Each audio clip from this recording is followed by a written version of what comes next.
एक गुरमुख प्रेमी विदेश से आए हुए थे, तो वह महात्मा जी से पूछने लगे कि कई सालों से हमने दरबार की चरण शरण प्राप्त की है, लेकिन कभी कभी मन डोल जाता है, विश्वास डावाडोल हो जाता है कि महापुरुषों की कृपा हमारे ऊपर है या नहीं है। और अक्सर मेरी भक्तानी भी यही सोचती हैं।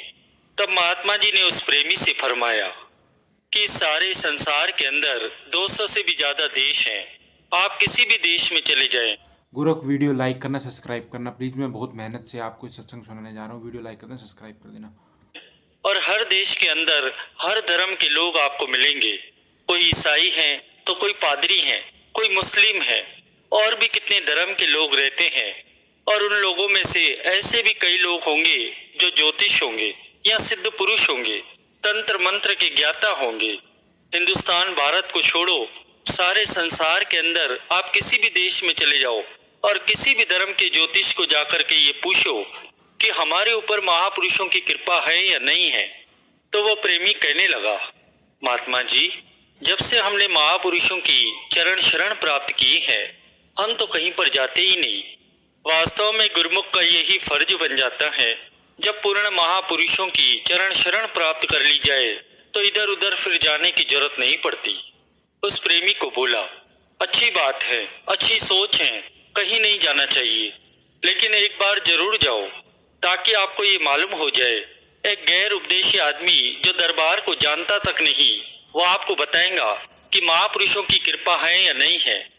इतनी बात सुनकर वह प्रेमी कहने लगा, महात्मा जी, मैं आपसे क्षमा चाहता हूँ।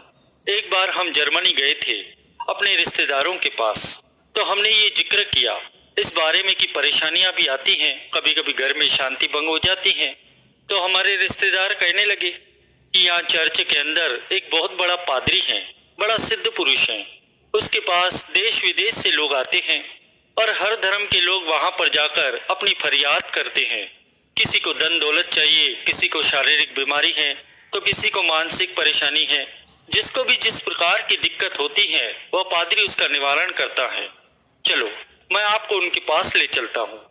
तो वो दोनों भगत और भक्तानी अपने रिश्तेदार के साथ जैसे ही उस पादरी के पास पहुंचे तो वहां जाकर देखा इतनी सारी भीड़ जमा थी। इनके पहुंचने के बाद पादरी के सेवादारों ने इनको संदेशा दिया कि आप दोनों को अंदर बुलाया है। जैसे ही भगत और भक्तानी पादरी के पास पहुंचे तो उसने पूछा, आप यहाँ पर क्या लेने आए हो? तब भगत जी कहने लगे कि थोड़ा परेशानी भी रहती है और थोड़ा घर में अशांति भी है, उसी कारण हेतु हम यहाँ पर आए हैं। तो पादरी कहने लगे, ठीक है, आप यहाँ पर आए हो, लेकिन आपके घर में जो एक मंदिर बना हुआ है, उस मंदिर के अंदर जो आपके गुरु की मूर्तियां हैं, उस मूर्ति ने आपको परेशानियों से, हर दिक्कत से आपको बचाया हुआ है। आपके जीवन में परेशानियां तो बहुत है और आपके दुश्मन भी बहुत है, जो आपको नीचा दिखाना चाहते हैं, आपको बर्बाद करना चाहते हैं, लेकिन वह सदगुरु ही है जो हमेशा आपके सारे परिवार की और आपके घर की रक्षा करते हैं।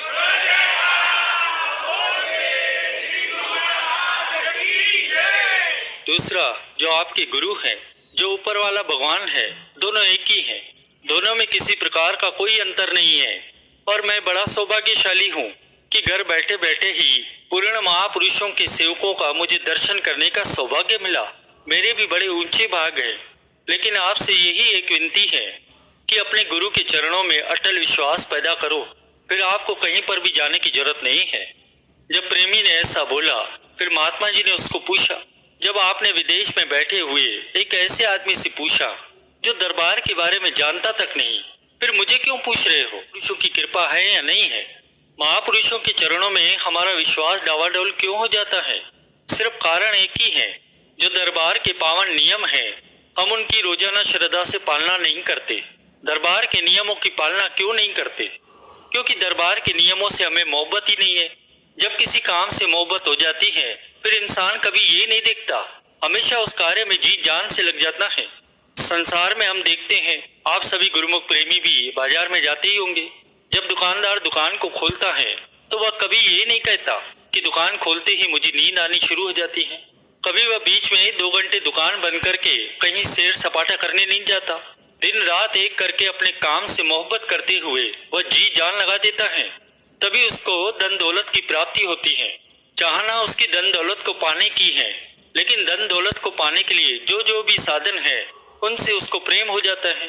ठीक उसी प्रकार ही रोजाना हम महापुरुषों के चरणों में यही विनती करते हैं कि भक्ति का दान दो, सेवा का दान दो, सिमरन का दान दो।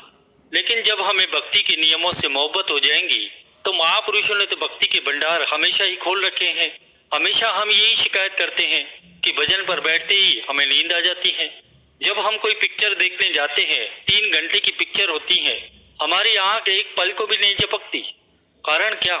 हमें उस पिक्चर से प्रेम हो जाता है, इसीलिए उत्साह से, जोश से हम 3 घंटे बैठे रहते हैं। लेकिन 3 घंटे का हम भजन अभ्यास नहीं कर सकते, क्योंकि 5 मिनट के अंदर ही हमें नींद आनी शुरू हो जाती है। कारण यही है कि हमें भजन सिमरन से, ध्यान से मोहब्बत ही नहीं है। अगर श्री आरती पूजा से हमें मोहब्बत होगी तो कभी भी आरती पूजा में हम बीच में नहीं आएंगे, बीच में छोड़कर नहीं जाएंगे। आरती पूजा से पहले ही पहुंचेंगे और पूरी समाप्त होने के बाद ही जाएंगे। तो गुरुमुख का यही कर्तव्य बनता है। अगर महापुरुषों के चरणों से वह भक्ति की दात को प्राप्त करना चाहता है तो सदगुरु दाता दीनदयाल जी महाराज जी हमेशा अपने वचनों में यही फरमा रहे हैं। किसी भी प्रकार की विनती होती है, वचन यही होते हैं कि श्री आरती पूजा करो, 5 नियमों की श्रद्धा से पालना करो, 2 घंटे भजन अभ्यास करो। जो आपकी चाहना है वह अवश्य ही पूरी होंगी।